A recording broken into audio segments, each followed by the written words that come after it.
It is May. We started quarantine in March. 3 months of this, basically.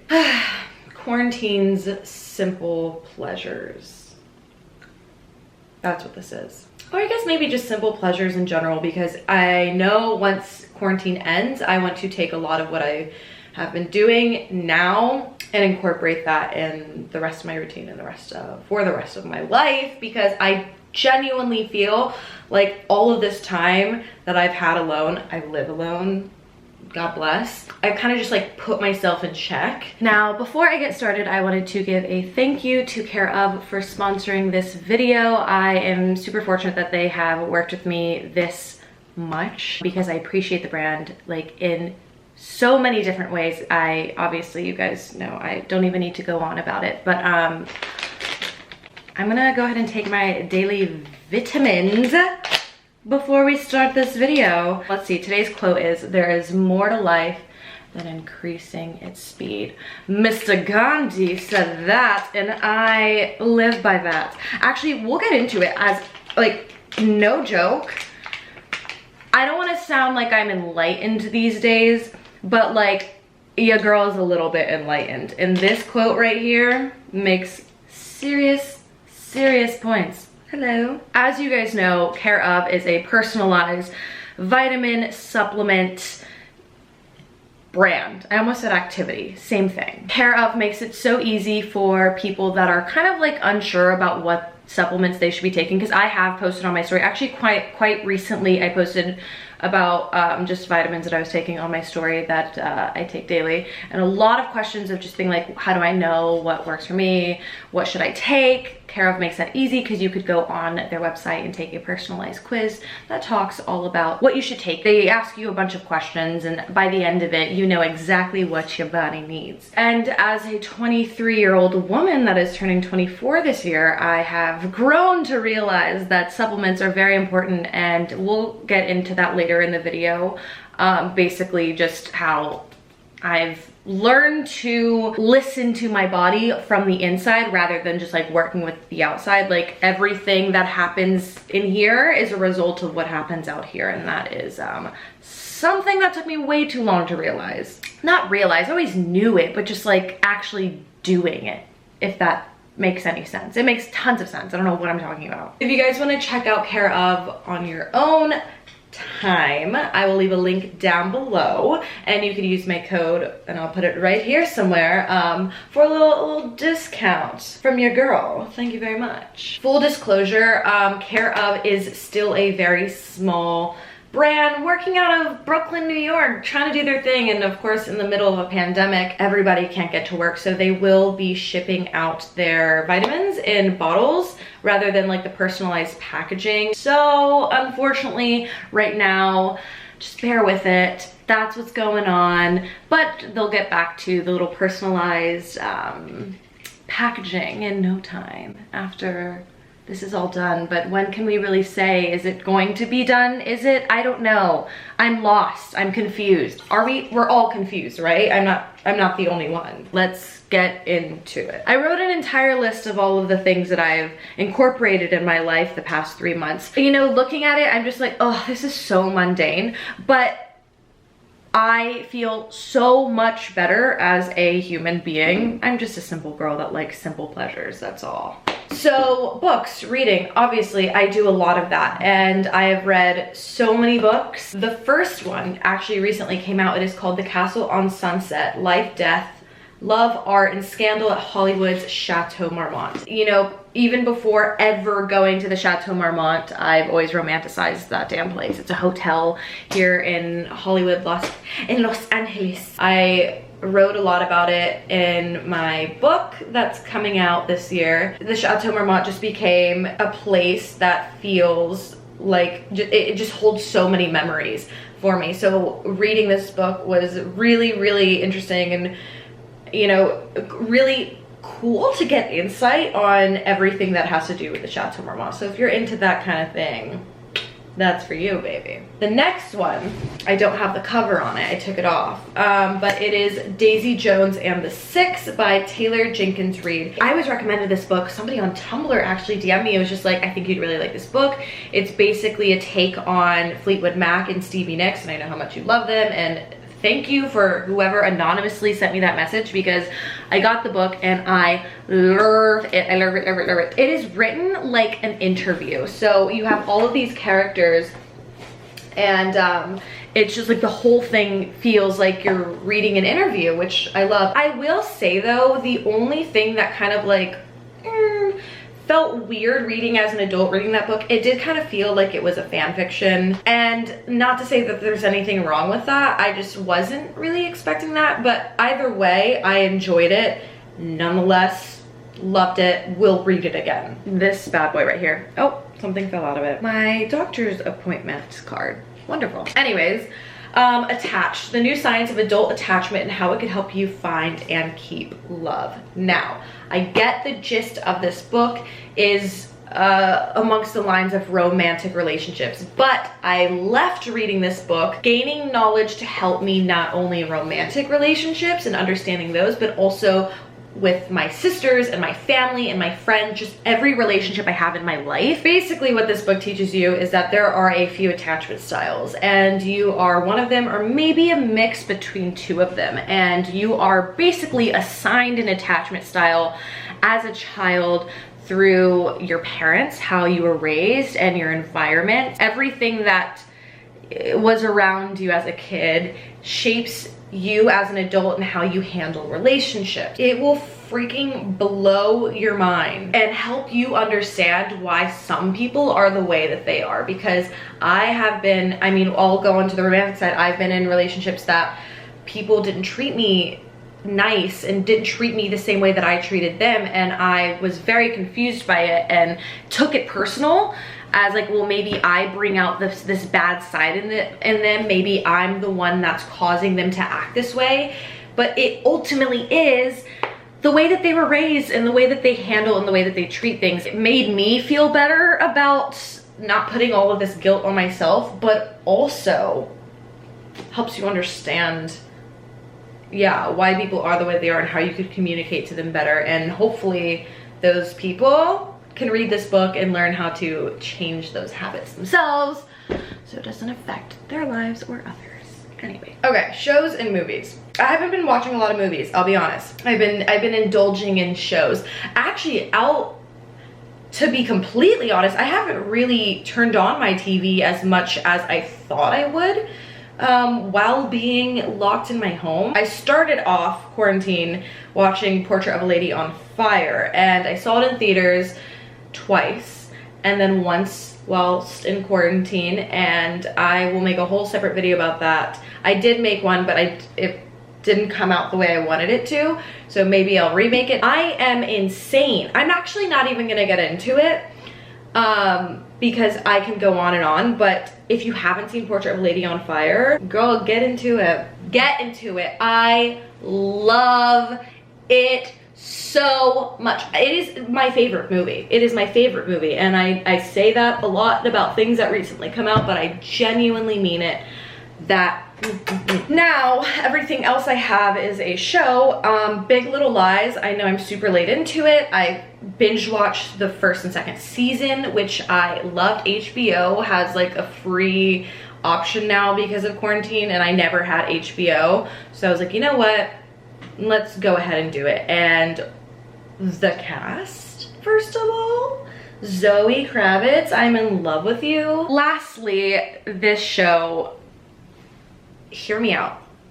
I know it might sound ridiculous because it is a cartoon, but The Midnight Gospel on Netflix. It started off as a podcast by a man named Duncan Trussell, who he has a podcast called Family Hour with Duncan Trussell, which I've also been listening to. Netflix basically turned his podcast into a little 8-episode series where they put a cartoon over it. It's very much like Adventure Time, up that alley. Watching these episodes though, like, no joke, I feel like so much lighter. I feel like it's okay to be human, and it's okay to have the thoughts that I have and react the way I do. And watching this taught me many lessons that I could bring into my own life to like make me feel better and make me feel like I don't need to overthink everything in my life. One of my favorite episodes was episode 4 on forgiveness and how important forgiveness is. Also, the idea that it's okay to love with everything in your heart and like not get it in return. And heartbreak is a beautiful thing because you're so sad and you feel like this is the worst thing in the world that's ever happened. But if you look back, if you like take a step back and you're looking at yourself heartbroken, crying, sad, and upset, you're like, damn,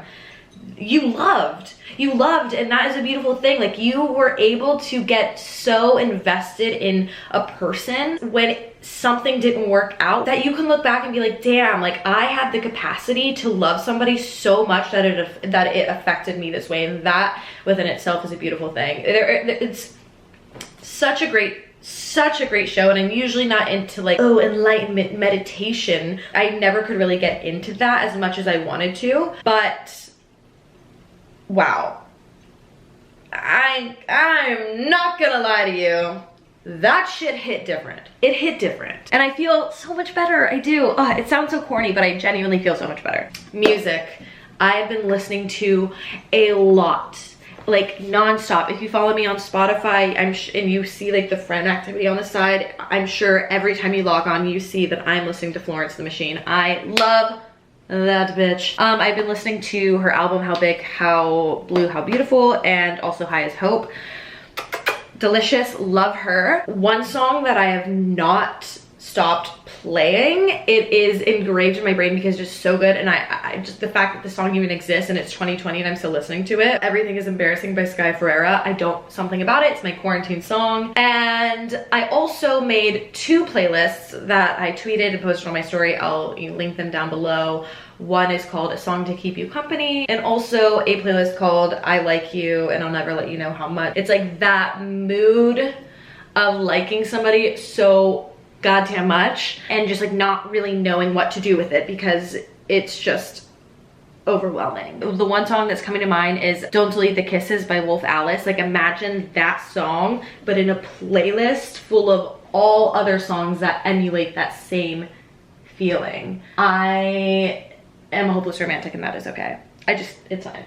Is it though? No, it's debilitating, I'll be honest. Now, the last category are my simple pleasures. But this is my favorite list. That's why I saved it for last. The first thing is I've been going on walks, you guys, and I'm not just talking about like a little stroll around the neighborhood.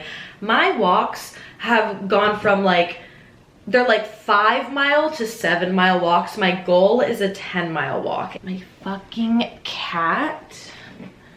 And they have been so good. I mean, obviously great for my body, but just time to like reflect and listen to music or listen to podcasts during that time feels so good. The second thing is that I've been eating and consuming a lot of probiotics for one reason alone, and that is my skin. You can't tell because I'm wearing makeup, but my skin right now is the worst it has ever been. I am dealing with hormonal acne like a bitch. This shit's real. It's so real, and it's my hormones. Dealing with adult acne is like the most insane thing. I've never really had acne growing up, so now that it's all coming to me as a 23-year-old woman, obviously like I feel insecure about it. I don't like the way I look. It genuinely has been taking a toll on my self-esteem. Come to find out, not only is it just like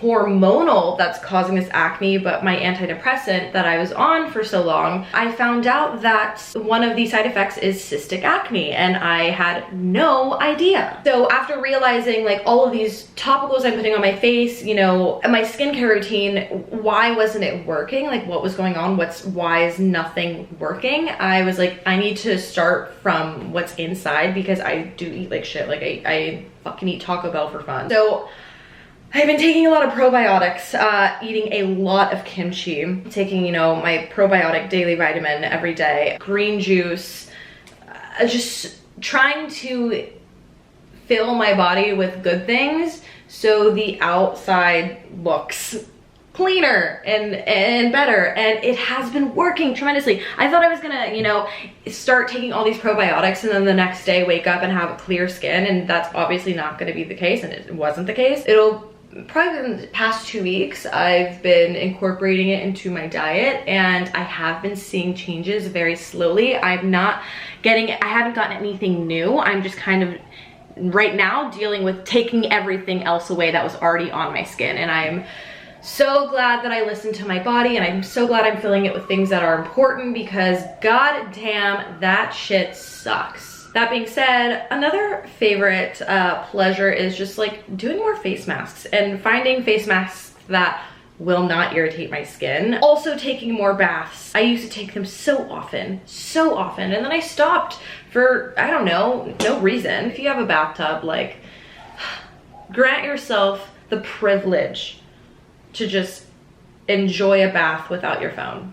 It's a wonderful thing. Another simple pleasure, creating mood boards. And can I say that? I can say this. I'm working on like merch. I haven't done that in forever. So I've been working on merch and creating mood boards, and it's created so much happiness. Just literally looking at photos of things that inspire me has created happiness in my soul and in my body, and we love to see that. We love to see that. There's nothing wrong with that. And lastly, I don't know if this is helping me mentally or probably the worst thing. It's so broad and you either believe it or you don't, but I have heavily been watching YouTube tarot readers. I fuck with them. I love them. They do nothing wrong. They're just trying to just live their lives, and I'm enjoying it. Secret Tarot on YouTube. That girl, she says things that I need to hear,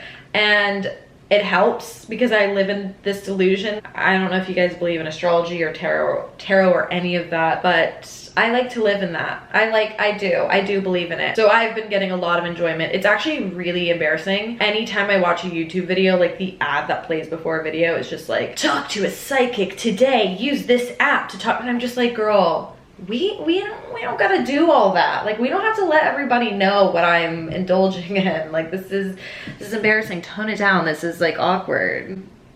Show me an ad for something else. Glossier maybe, I don't know, like just not that. Anyways, those are all the things that I've been enjoying. Life is weird, that's okay. I've been using a lot of this time to reflect, which is the scariest thing you can do to yourself, is reflect. It leaves a lot of room for not only good thoughts, but like all these bad thoughts, but it's wonderful. I'm using this time to notice patterns in myself and what I want to change and who I want to be around and what I want to be and what I want to do, and it's just like, I think too much. Make it stop. Also, Venus is in retrograde right now, so just like imagine a day in my mind. Just imagine a day in my mind. It's sad. Anyway, thank you guys so much for watching this video. I hope you enjoyed it. I hope you got something out of it, you know, a little insight, a few ideas to put in your own life. I don't know. Maybe, perhaps. In the words of my manager, Miss Ronazand, life is so life. And that's that. Makes you think, huh?